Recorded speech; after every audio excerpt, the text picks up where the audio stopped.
Hi. Hello. This is Let's Talk About Myths, baby. I am Liv, and I am here with a special episode, an interruption in the plans I made at the end of 2019.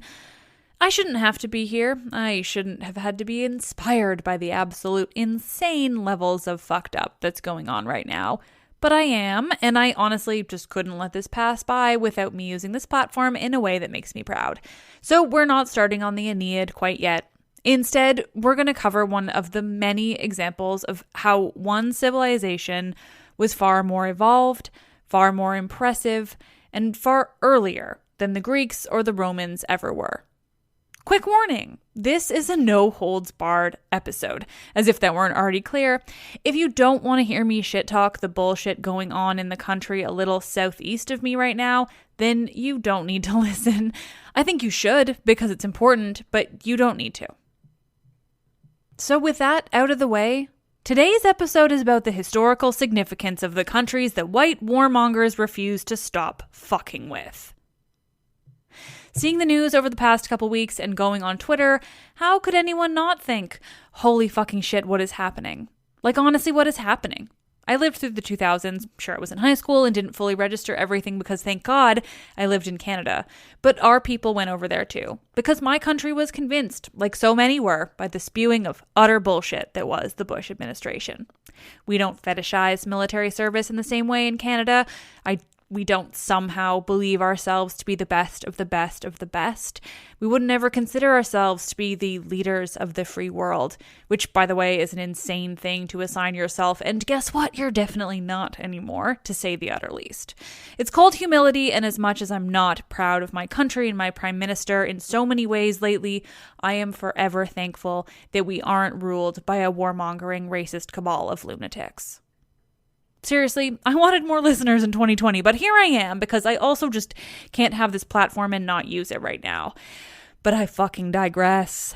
We're here today to cover the Epic of Gilgamesh, an incredible piece of literature written long before Homer's Iliad and Odyssey, from Mesopotamia, the people who invented writing long before the Greeks, who invented the wheel, who were an incredibly evolved society long before the Greeks ever were. And where were these people that were so much more evolved than the so-called founders of the Western world? These people who came about before, well, most evidence of any white people anywhere. Well, they were in Iraq, parts of Iran, and parts of Syria too.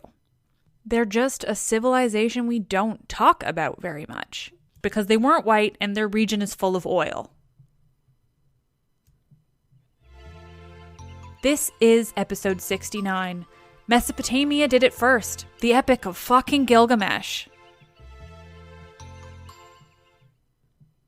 The term Mesopotamia is, surprise, surprise, Greek. It means the two rivers.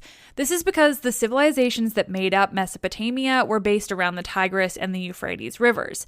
It wasn't one society, there were multiple that shared certain aspects. Similar to the ancient Greek city-states, where the term Greece and Greek was completely non-existent. In Mesopotamia, there were the Sumerians and the Akkadians, and in those groups were the Babylonians and the Assyrians.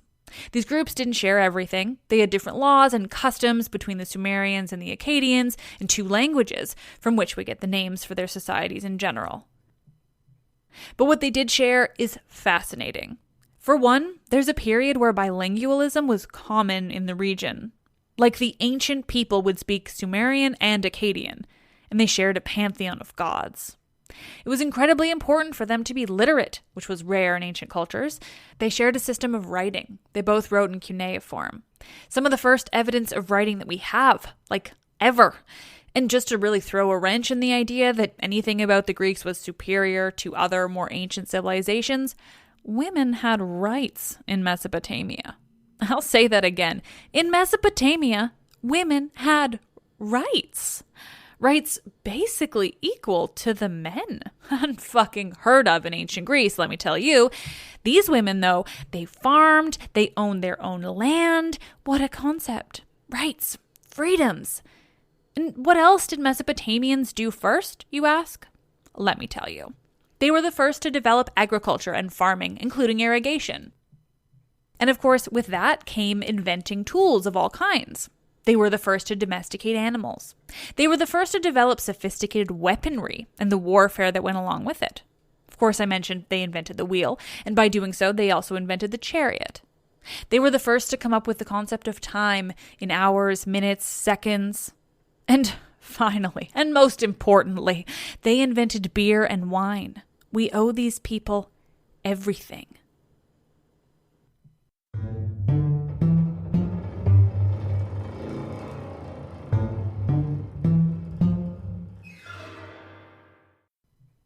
One day I'll find the sources and time to do a more thorough episode on Mesopotamia. They were incredible and are so often overshadowed by the Greeks and others when we discuss the founding of humanity as we know it. The Western world likes to ignore founders of civilization that weren't white, and add to that the region is now where they want to get all their oil from, and it's a whole shit show of pretending like these people didn't give us everything we have today. Mesopotamia is primarily what we now call modern Iraq, and they lasted until they were overtaken by the Persian Empire of what is now Iran.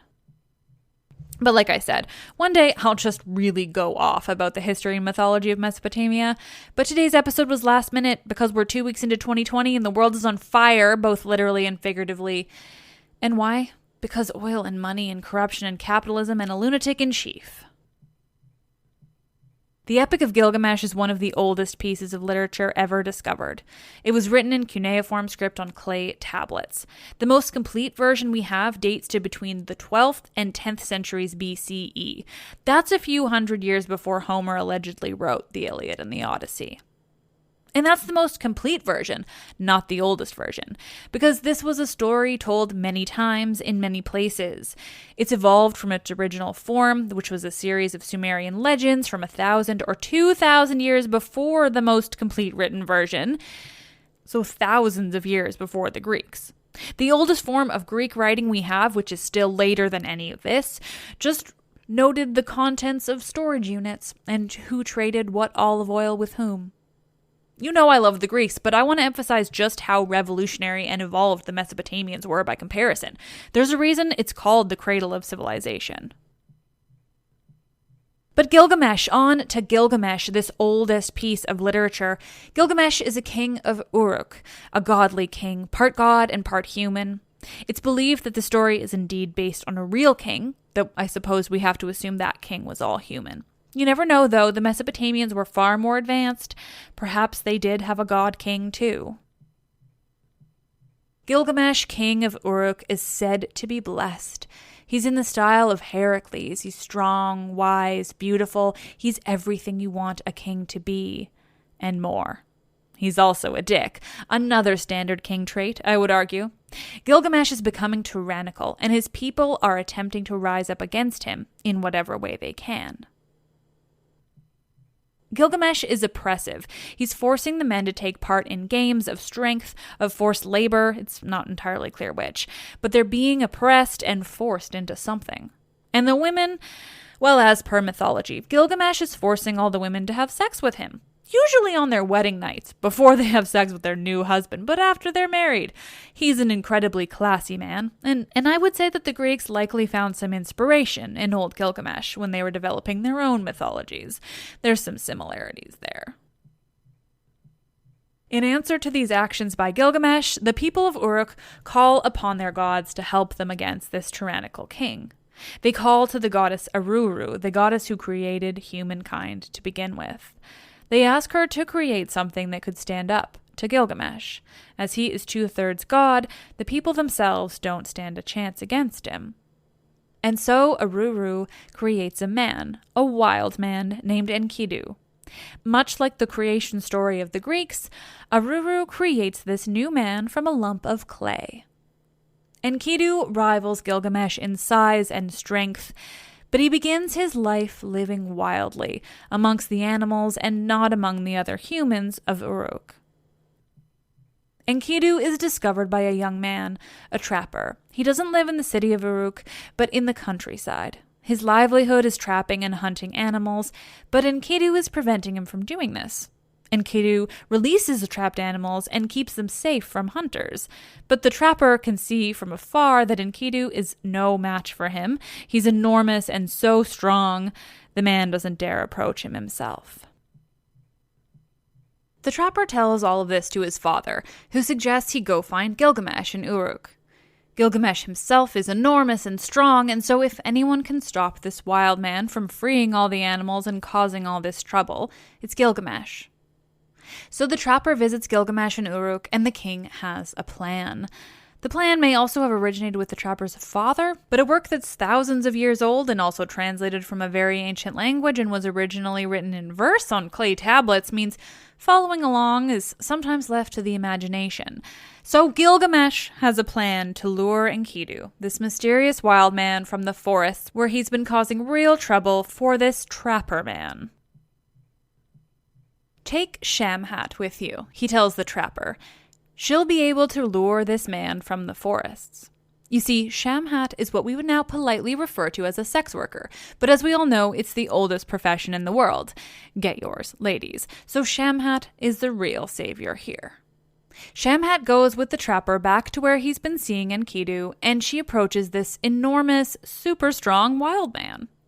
To entice Enkidu and on the instruction of the trapper, Shamhat legit just strips down to nothing and walks up to him. Like, hi, I'm a naked woman and that's really all you need to know.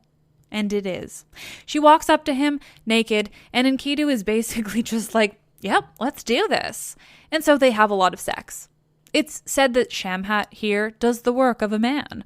I think that basically just means she takes control of the sex they're having, which really is just refreshing.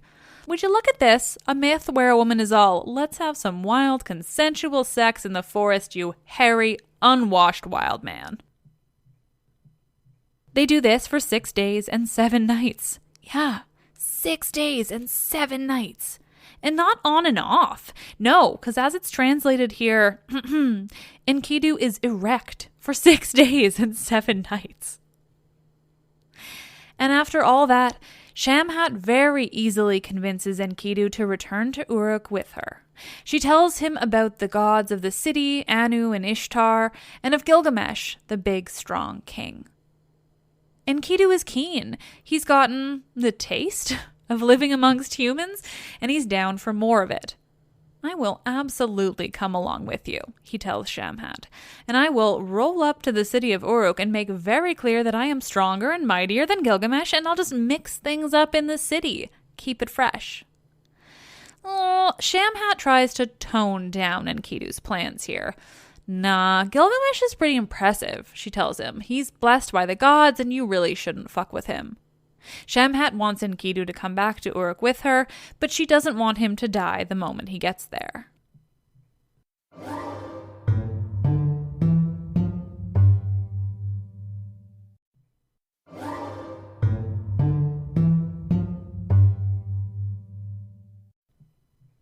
Meanwhile, in Uruk, Gilgamesh has a dream. He speaks to his mother about it, and she tells him that he will soon find a friend, an equal, who he can really confide in. Shamhat brings Enkidu into town, where he's greeted and welcomed by the people.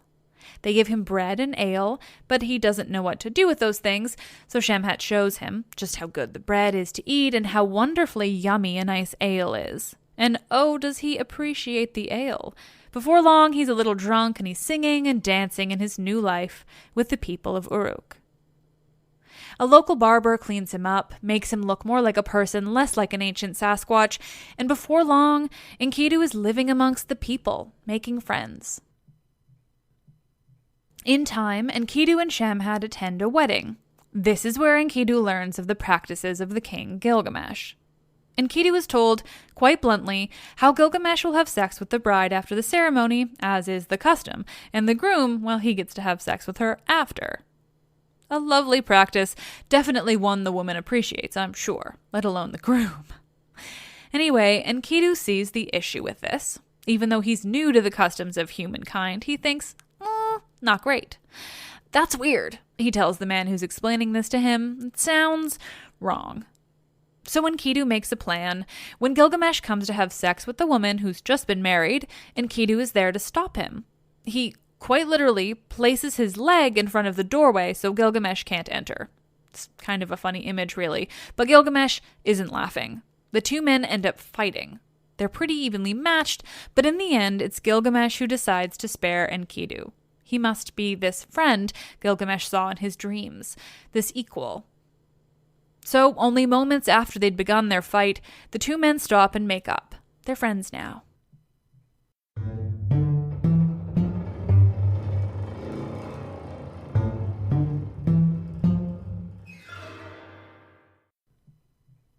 Gilgamesh and Enkidu become fast friends, though it started in quite the odd manner. Before long, Gilgamesh is introducing Enkidu to his mother, the goddess Ninsun, referred to as Wild Cow Ninsun. She sounds cool. They speak of Enkidu, where he's from, how he has no family, and Gilgamesh decides he'll be Enkidu's family, his brother. Together, he says, they'll go into the forest of cedar. Gilgamesh decides this. It's a place that's guarded by the monstrous Humbaba, a beast put there by the god Enlil to protect the forest. This decision seems to come out of nowhere in the text, but there are lots of pieces missing, so it's hard to say. One interpretation I've been reading notes that this comes years later, after their friendship. That makes more sense, but I also can't find that anywhere in the translation, so take from it what you will. Gilgamesh proposes to Enkidu that they travel to the forest of cedars where they can defeat the monstrous Humbaba. Gilgamesh explains to Enkidu that he wishes to sneak up on Humbaba and scare him from his lair. Why? I don't know. Enkidu, though, realizes this is a very bad plan. He tells Gilgamesh that he knows of Humbaba. He'd had dealings with and around him, and heard even more when he was living out in the forest amongst the animals. If anyone can understand the threat posed by the monster Humbaba, it's Enkidu. He tries his best to explain this all to Gilgamesh, but Gilgamesh isn't having it. He wants to go after Humbaba, and he wants to do it with Enkidu. The more the men discuss Humbaba, the more terrifying he becomes. Quote, "His voice is the deluge, his speech is fire, his breath is death." Gilgamesh is keen, though, and he begins espousing all the reasons he wishes to do this. He wants to prove the power of Uruk, how wide-reaching the city's dominance is. He wants the cedar trees of the forest of cedars, a forest sacred to the god Enlil. He wants the fame that would come with the defeat of Humbaba. But Enkidu just wants to convince Gilgamesh what a horrible idea this is. In the end, though, Gilgamesh chooses not to listen to the warnings of Enkidu and those of his advisors. They've all told him not to go to the forest of cedars, not to try to defeat Humbaba, whose voice is the deluge, whose speech is fire, whose breath is death. They go, both men being advised to stick together, to trust their friend, to protect each other. Before they leave, the men visit Gilgamesh's mother, the goddess Ninsun, who gives them both advice. First, she tries to convince them once more not to go through with this plan. Of course, Enkidu doesn't need to be convinced. He's tried to do the same and is now just going along with his stubborn friend out of pure love and devotion. When Ninsun finally accepts that Gilgamesh cannot be convinced to give up his quest entirely, she turns to another god to ask for his protection. Ninsun calls upon the sun god Shamash to protect her son, to turn the winds of the world against Humbaba, to provide whatever he can to Gilgamesh and Enkidu in their perilous quest into the forest of cedars.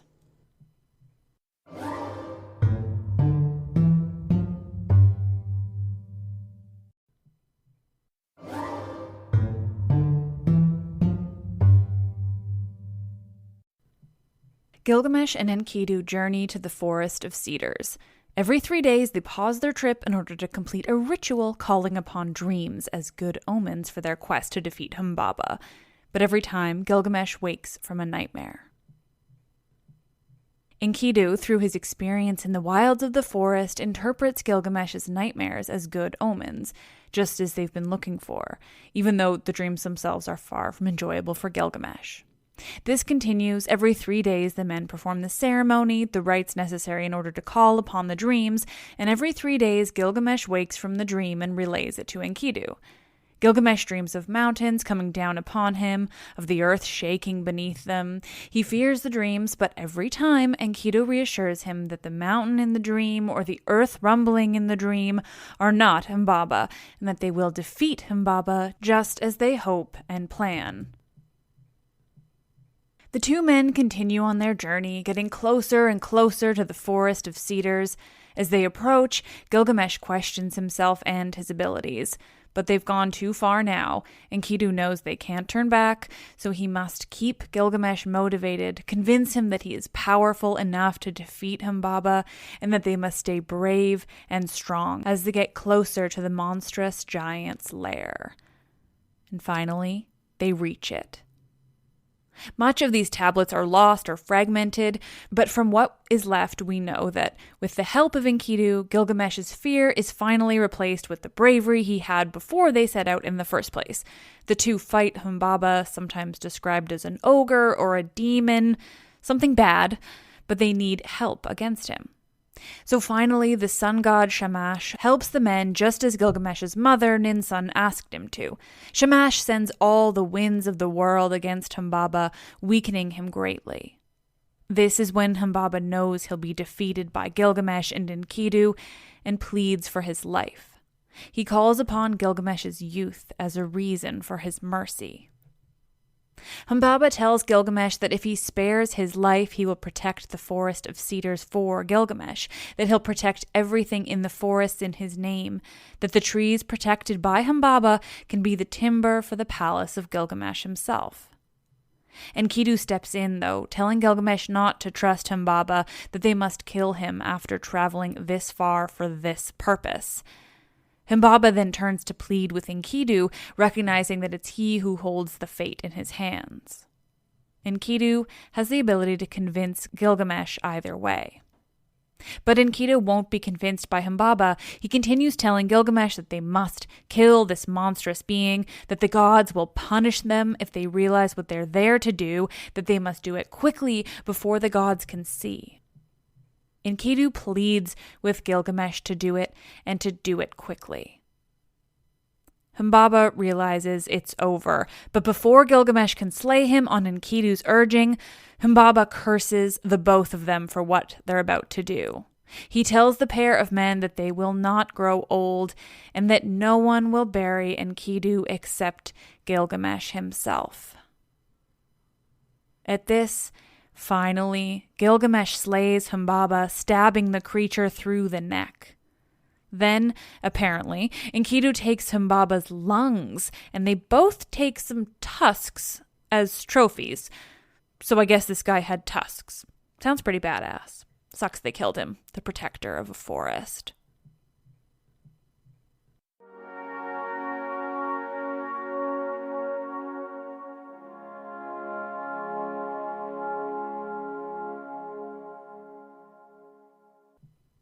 Well, friends, that is part 1 of the Epic of Gilgamesh. Part 2 will come next week, and then I promise we'll move on to the Aeneid. Thank you all for listening. I felt it was incredibly important to take this opportunity not to continue talking about works in the Western canon, but instead to focus on works that influenced the Western canon and are often forgotten entirely. I know this particular story is still famous as hell, but it's nowhere near as wide-reaching as the Iliad or the Odyssey, even though it came long, long before those two and influenced so many societies, including the Greeks. It's no coincidence that Greek myths resemble much of the details from the Epic of Gilgamesh, and just wait until next week. Part 2 has a fucking flood that, influenced both the flood story in ancient Greece as well as the biblical story of the flood. Mesopotamia as a whole was wildly important to the evolution of the ancient Greeks and the ancient everybody in that region. They were trading partners for the Greeks and would have had a lot of contact with the Greeks when their civilization began and evolved. I hope to delve a little deeper into more of the historical significances of the Mesopotamians and their gods. So many of their gods influenced the development of the Greek gods, though it's hard to find concrete examples. My biggest issue when it comes to telling you more about these people and their history is that when one studies classics, so little of it touches upon this more ancient culture, simply because it doesn't get included in this genesis of the Western world, even though it's hugely important, if not completely vital, to the development of the Greeks. All my books are on Greece and Rome, and as are all the books I can find in bookstores. I don't have access to more academic texts anymore, so just getting these details is tricky enough. I've had to rely on a number of websites. Everything's listed in the episode description. As well, I have this translation of the Epic of Gilgamesh that does provide some historical context. Anyway, that region of the world is where so many things started, so long before any of the cultures that get the credit for Western society, but they get forgotten or relegated to a less important status because of xenophobia and racism, all influenced by the geopolitical climate of that region. But the geopolitical climate of that region is also influenced by racism, not to mention the Western world's obsession with oil and the money that comes from oil. Add to that an unhinged, power-hungry tyrant in control of a country like the US, and you've got disaster. Because Bush didn't do enough damage in Iraq and Afghanistan, Trump now wants to fuck with the country that's in between the two. Anyway, I'm not a scholar, I don't have a background in politics or the Middle East, but I do have a grounding in the classics and I have eyes and ears, and I just felt like I had to do this small thing to spread some knowledge about the history and significance of this region. And don't get me wrong, I am not defending modern Iran or what they're doing. But don't think for a second that Trump is trying to actually help the Iranians with what he's doing. My point is just to emphasize the historical significance and the history in general of this region that we just don't talk about enough. And hopefully, though, this is it. Hopefully, by the time I finish the story of Gilgamesh, there won't be any more from either side. I don't even know how to end this. It's so much. Just thanks for listening. I hope you enjoyed this divergence from Greece and Rome. My American listeners, I know you're probably the good ones. Don't take any of this personally, but also don't get complacent or think that because you're the good ones that there aren't bad ones that you can help stop. Thanks. Anyway, I love you all and I love this shit.